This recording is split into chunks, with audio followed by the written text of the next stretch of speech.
I'd like to compare religion to something that happened to me today. It is literally a daily example of the nature of religion, whatever the religion may be. It was about 9:30 a.m. on August the 10th. My mom was talking to my sister about buying a type of expensive Japanese flower on eBay.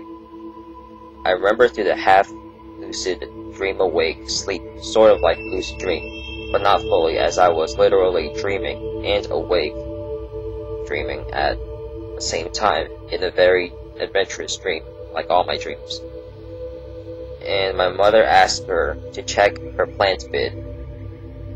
Then I immediately woke up and I told her she got outbid by 50 cents. The trouble started off when she told me to fax, quote, something, except that she spoke it in Chinese.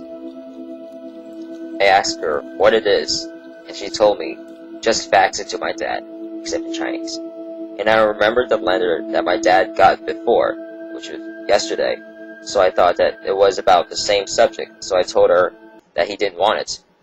Then she told me again, fax it to your dad, and I repeated, no, he doesn't want it. Why should I fax a letter if he's already heard about it and told me that he doesn't want it? The next two things that came out of her mouth was the same thing all typical religions do.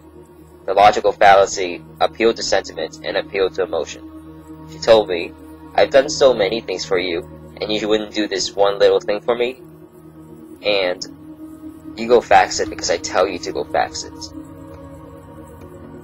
I tried to maintain my position that I have no reason to fax those letters, yet she further attacked me with the fallacies that appeal to emotion and sentiment.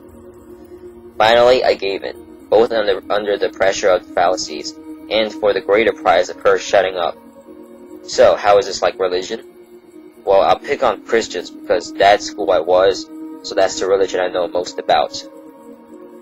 Many Christians believe in God simply because a being or a being of higher status in a community believes in him, she, or it, and enforces his existence upon the weaker members of the society. When I gave in under the pressure of family and the greater prize of her being quiet for once, many Christians likewise give in under the pressure of their friends and their families, as well as nearly the entire community made of Christians, and is thus forced to believe that their greater prize is eternal happiness after death, in order to be accepted into this society. It is far harder for a child raised up as a Christian to refuse an order from their parents. Furthermore, children have no ability to fight a religion they're born into until an older age, because of weak mental stability, as well as physical power to stand up to punishments. So they have no choice but to do whatever their parents impose upon them. Many still believe in the illogical well after teen years and through adulthood because of the strong emotional attachment to Jesus, a new member of their family, no matter if he is real or imaginary. The emotional attachment makes it hard to leave him.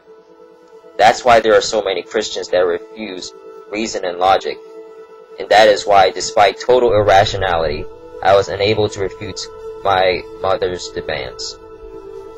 I couldn't do as the amazing atheist would say, Vive la Révolution.